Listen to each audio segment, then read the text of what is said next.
नम्र से चोट झिली ना झिली तो भजले हरि नाम अरी रसना फिर अंत समय में हिली न हिली फिर अंत समय में हिली न हिली। इसलिए भगवान का भजन करें। और आप हम सभी बड़े सौभाग्यशाली जो कि विगत 6 दिवसों से भगवान की मंगलमयी कथा का श्रवण लाभ प्राप्त कर रहे हैं। अभी आप बड़ी सुंदर चर्चा श्रवण कर रहे थे। आदरणीय दादाजी आपको भैया भरत और राम दोनों भाइयों के प्रेम की चर्चा बता रहे। तो बात तो आज भरत जी की प्रारंभ से ही छिड़ी हुई है महाराज जी द्वारा से। तो आप भरत जी और राम जी के प्रेम की चर्चा को श्रवण कर रहे थे। जिन भरत जी के लिए रामचरितमानस में गोस्वामी बाबा तुलसीदास जी महाराज लिखते हैं, भरत सरिस को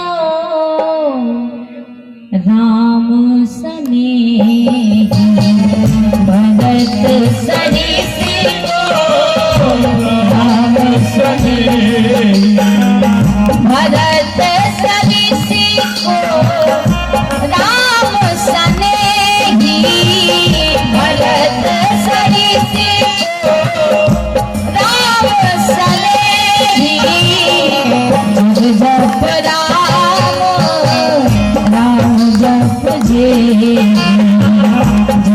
जप राम राम जप जे।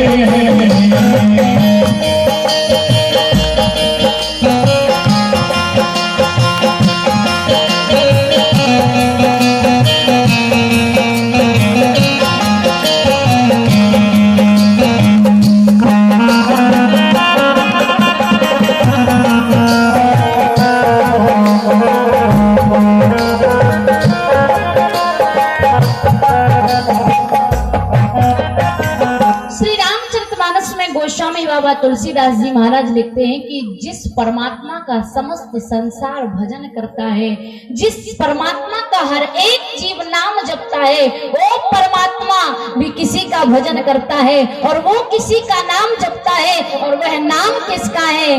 बोले भरत सरिस को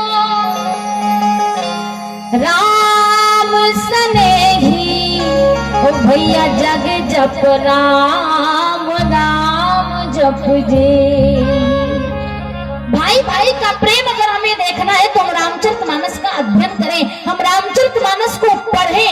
क्यों? रामचरितमानस में हमारे जीवन की हर एक घटना को वर्णित किया गया है। रामचरितमानस हमें सिखाती है एक भाई का दूसरे भाई के प्रति क्या कर्तव्य है, एक पिता का अपने बेटों के प्रति क्या कर्तव्य है, माओ का अपने बेटा बेटी बहू के प्रति क्या कर्तव्य है, बेटों का अपने माता पिता के अपनी प्रजा के प्रति राजा का क्या कर्तव्य है। ये हमें रामचरितमानस सिखाती है। क्यों? क्योंकि रामचरितमानस साधारण ग्रंथ नहीं है, रामचरितमानस कोई एक किताब नहीं है, रामचरितमानस कोई एक पोथी नहीं, रामचरितमानस साधारण पुस्तक भी नहीं है। रामचरितमानस क्या है? स्वयं भगवान श्री राम जी का जो चरित्र है, राम जी का जो आचरण है, वह रामचरितमानस। अच्छा, इसका नाम रामचरितमानस क्यों रखा गया? गोस्वामी बाबा तुलसीदास जी महाराज लिखते हैं रामचरितमानस यह नामा, इस ग्रंथ का नाम रामचरितमानस है। अब इसको आगे से पढ़ो रामचरितमानस, या पीछे से पढ़ो मानस चरित राम। कि अगर रामचरितमानस राम के जैसा आचरण बनाना है, राम के जैसे आचरण बनाना है तो रामचरितमानस को पढ़िए, राम बन जाओगे। और मानस होकर अगर राम बनना है, राम जैसा व्यवहार करना है, राम जैसी कीर्ति को पाना है, तो कहा मानस बनकर राम के चरित्र को अपने जीवन में उतारे, आप राम बन जाओ। लेकिन आज का व्यक्ति राम नहीं बन सकता, आज का व्यक्ति भरत नहीं बन सकता, आज का व्यक्ति लक्ष्मण नहीं बन सकता। तो भैया इस रामचरितमानस को पढ़कर हम रावण कुंभकर्ण विभीषण ही बन जाए। आप सोचोगे रावण कुंभकर्ण विभीषण में क्या विशेषता है। एक छोटी सी झांकी, ज्यादा समय तो नहीं है लेकिन मैं प्रस्तुत करूं कि जिस समय भैया श्री राम को 14 वर्ष का वनवास दिया गया, भरत जी को नहीं पता है। भरत जी ननिहाल में है और भरत जी जब आते हैं पता चलता है कि भैया श्री राम को 14 वर्ष का वनवास दिया गया है। और ये बात पता कब चली, भरत जी महाराज आए, सारी अयोध्या वासी भरत जी को देखकर मुंह फेर रहे थे। भरत जी ने सोचा कि आज ये अयोध्या वासी ऐसा व्यवहार क्यों कर रहे हैं, ये मुझसे कोई बोलता क्यों नहीं, मुझे कोई देख क्यों नहीं रहा है, मुझे देखकर सब मुंह क्यों फेर रहे हैं, कारण क्या है। भरत जी सोचते हैं चलो राजमहल में ही जाकर इस बात का पता लगाएंगे, आखिर मुझसे अपराध क्या हुआ है। भरत जी महाराज राजमहल में पहुंचे।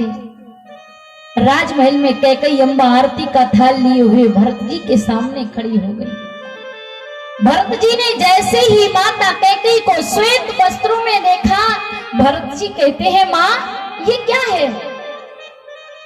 माता कैकेयी कहती है कि भरत वैसे तो मैंने सारी बात संभाल ली, पर विधाता ने एक गड़बड़ कर दी। देखिए हमारा भी यही नियम है कि काम बन गया तो हमने संभाल लिया है और गड़बड़ हो गया है तो भगवान ने कर दिया है। माता कैकेयी कहती है वैसे तो मैंने सारी बात संभाल ली, लेकिन विधाता ने एक बात गड़बड़ कर दी। गड़बड़ क्या हो गई, माता कैकेयी ने सहज ही बात को कह दिया कि चक्रवर्ती सम्राट महाराज दशरथ का स्वर्गवास हो गया है। ये बात सुनकर भरत जी को दुख हुआ, पर ज्यादा दुख नहीं हुआ।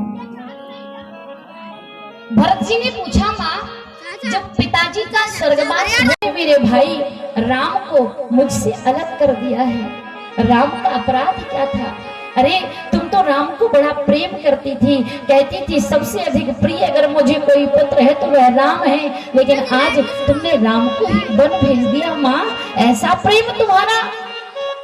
और ये बात भरत जी महाराज ने सिर्फ इतनी ही नहीं कही, यहीं पर समाप्त नहीं की। भरत जी ने अपनी माँ को कई अपशब्द कहे। भरत जी कहने लगे माँ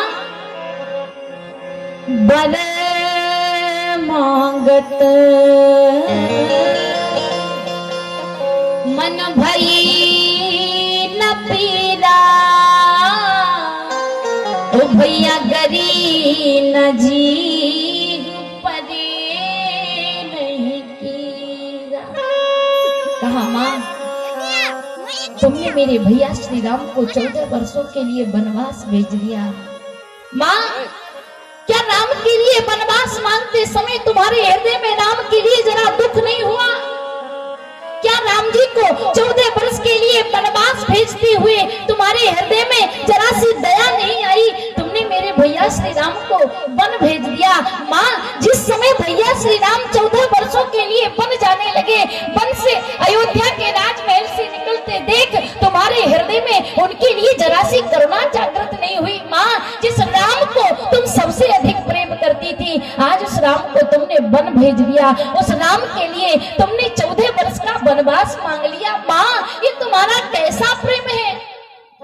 लेकिन जिस भरत के लिए तुमने ये किया है, जिस भरत के लिए तुमने भैया श्री राम को 14 वर्षों के लिए वन भेज दिया है, जिस राज्य के लिए तुमने चक्रवर्ती सम्राट महाराज दशरथ के प्राणों का हरण करा दिया है, आज ये भरत शपथ लेता है कि आज के बाद भरत कभी तुम्हारा मुख नहीं देखेगा।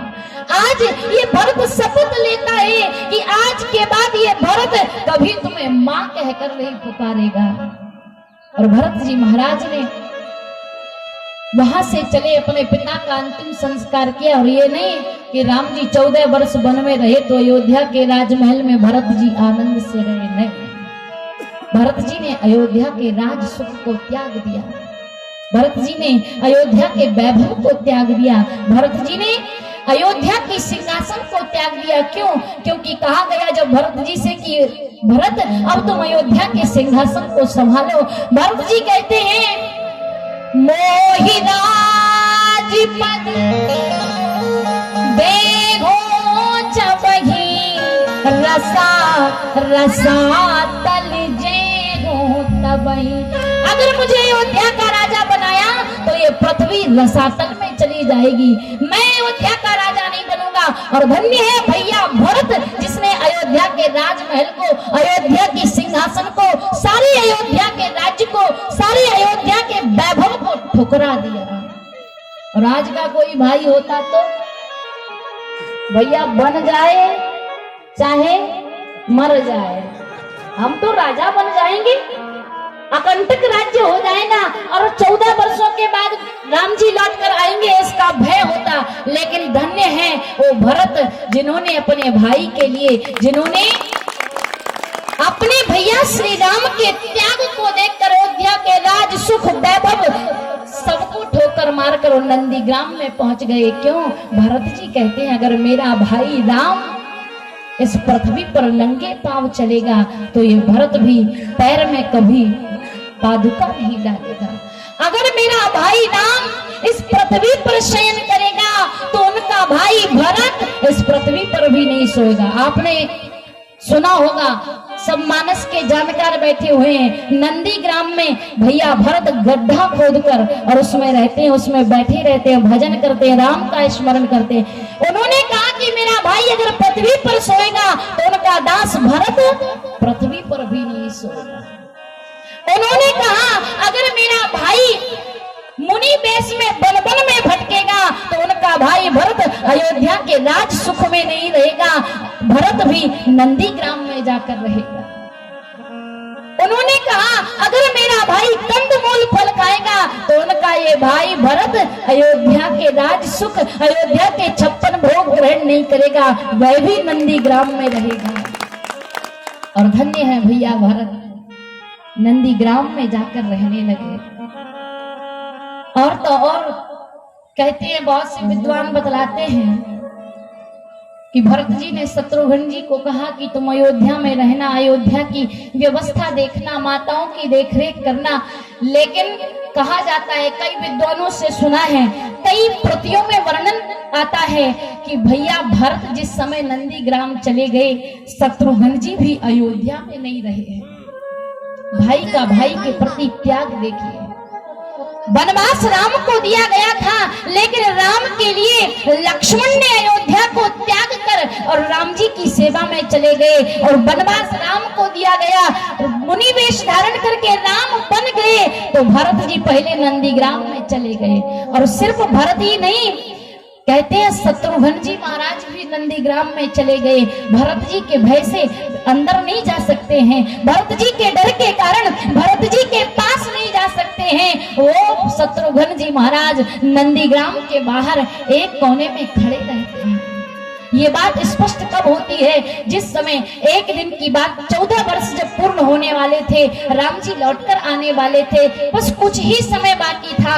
एक दिन जो शत्रुघ्न जी की पत्नी है श्रुतकीर्ति, वह अयोध्या के राजमहल की छत पर टहल रही है। उसके पैरों की घुंघरुओं की आवाज, पायल की झनकार कौशल्या अम्बा के कानों में सुनाई पड़ी।